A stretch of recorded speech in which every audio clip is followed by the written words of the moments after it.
And thanks for joining me for this screen capture as I go over the points that I made when I preached this particular lesson called Jesus, Just the Facts. I preached this lesson March 22nd, 2011 at the St. Mary's Church of Christ in Warren County, Tennessee. I'll try to make this brief. As you'll notice on the screen, this particular lesson had 5 points, and here's the 5 points.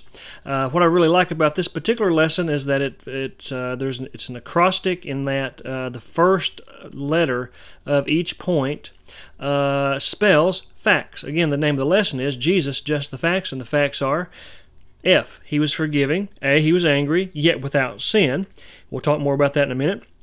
He was compassionate. He was tempted in all points, like we are, but without sin, according to the Scriptures. And he sacrificed himself. That's the 5 points in this particular lesson. Again, let's make this very quick. Usually when I present a lesson such as this, I have all kinds of illustrations and points to elaborate, but that's not the purpose of this particular of the screen captures. It's just to look at the Scriptures, and that's it. So, very quickly, the lesson text was Luke chapter 19, verses 1 through 6. This is, of course, talking about the short man whose name was Zacchaeus. But the point I wanted to point out is that in verse 3 of our lesson text, it says, "And he sought to see who Jesus was."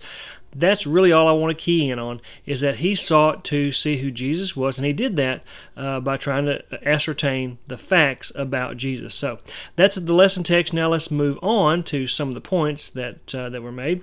In Luke chapter 23, verses 32 through 34, we have the first point, which again was that Jesus Christ was forgiving. In Luke 23, starting at verse 32, coming out of the New King James, it says, "There were also two others." This is the two who were crucified on either side of Jesus Christ. Criminals led with him to be put to death, and when they had come to the place called Calvary, there they crucified him and the criminals, one on the right hand and the other on the left. Verse 34. Notice the forgiving attitude of Jesus. It says, "Then Jesus said, Father, forgive them, for they know not what they do, and they divided his garments and cast lots." So again, this point is simply this, that Jesus was a forgiving person, and by being a forgiving person, that gives us a perfect example how that we also should be forgiving people. All right, moving along to the secondary point, which I won't spend much time on, which was John chapter 8, verses 10 through 11, where Jesus forgave the woman who was caught in the act of adultery. Now, moving on to our next point, which had to do with Jesus, believe it or not, at times he got angry. Matthew chapter 21, verses 12 through 13, coming out of the New King James, "Then Jesus went into the temple of God and drove out all those who bought and sold in the temple, and overturned the tables of the money changers and the seats of those who sold doves.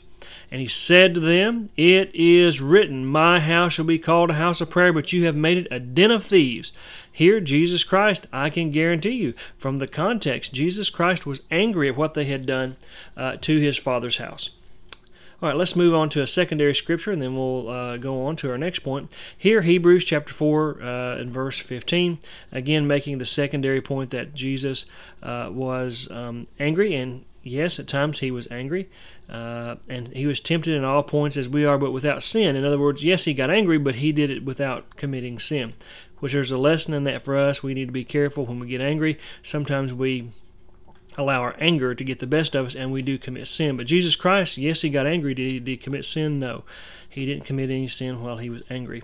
Now, in Matthew chapter 9, verses 35 through 36, we'll simply make the point here that Jesus was a compassionate individual. And it turns out, according to the Scripture, then it says, "Then Jesus went about all the cities and villages, teaching in their synagogues, preaching the gospel of the kingdom and healing every sickness and every disease among the people." Verse 36. "But when he saw the multitudes, he was moved with" what? Compassion. He was moved with compassion for them, because they were weary and scattered like sheep, having no shepherd. Here we simply make the point that Jesus was someone who could look at other people and have compassion on them. So again, just the point of this is to show you the Scriptures, and you can elaborate on that in your own mind as you look at these Scriptures. Here again, we're making the point, Matthew chapter 15, verses 32 through 34, that Jesus here, he says, "I have compassion on the multitude, because they continue with me now 3 days and have nothing to eat. I will not send them away fasting, lest they faint in the way." And his disciples said unto him, Whence should we have so much bread in the wilderness, as to fill so great a multitude? Verse 34, And Jesus saith unto them, How many loaves have ye, and they said 7, and a few fishes. But the point is, he said, Jesus Christ said, this comes out of just the King James, by the way.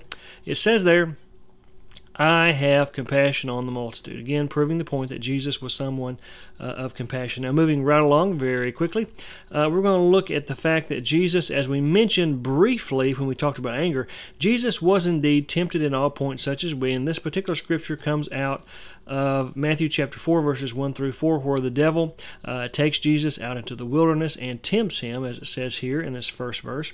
It says, when he had fasted 40 days and 40 nights, afterward he was hungry, and now it says, the tempter came to him and said, if you are the Son of God, command that these stones become bread.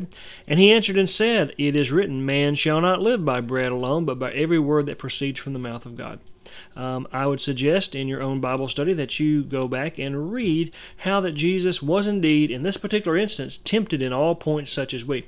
The Scriptures make it clear we're tempted in such areas as the lust of the flesh, the lust of the eyes, and the pride of life. And Jesus was tempted in all those, not only here, but I would suggest during his entire life. He was tempted up until the very day that he was crucified, because he was in the flesh. However, the Scripture makes it clear that he, although he was tempted, he did not give in to those temptations. All right, let's make that go to the secondary point that has to do with him being tempted in all points. Simply from Hebrews chapter 4, starting at verse 15, this makes the point that he was indeed, as it says here, the latter part of verse 15, but he was tempted in all points. He was tempted as we are, yet without sin. He was indeed tempted in all points. Okay, and now we will make the final point on this particular lesson, how that Jesus Christ sacrificed himself. And so as we look at this first scripture, John chapter 15, verses 12 through 14, where it says there, this is my commandment, that you love one another as I have loved you. Greater love hath no one than this, than to lay down one's life for his friends. You are my friends if you do whatever I command you. Notice Jesus here, he sacrifices himself. And finally, the last point that we will make is how that he is pictured as the sacrificial lamb. Revelation chapter 5 and verse 6, again, this comes out of the King James Version. It says, and I beheld, and lo, in the midst of the throne and of the four beasts, and in the midst of the elders stood a lamb as it had been slain, having 7 horns and 7 eyes, which are the 7 spirits of God, sent forth into all the earth. Now, let's just go to the top again so we can take a look at this one last time and look at all the points that we made. We looked at Jesus, just the facts. What are the facts about Jesus? As it says here, he was forgiving. He was angry, yet without sin. He was compassionate. He was tempted in all points, yet without sin. And he sacrificed himself. All right, thank you for joining me for this video screencast, and we'll see you next time. Bye-bye.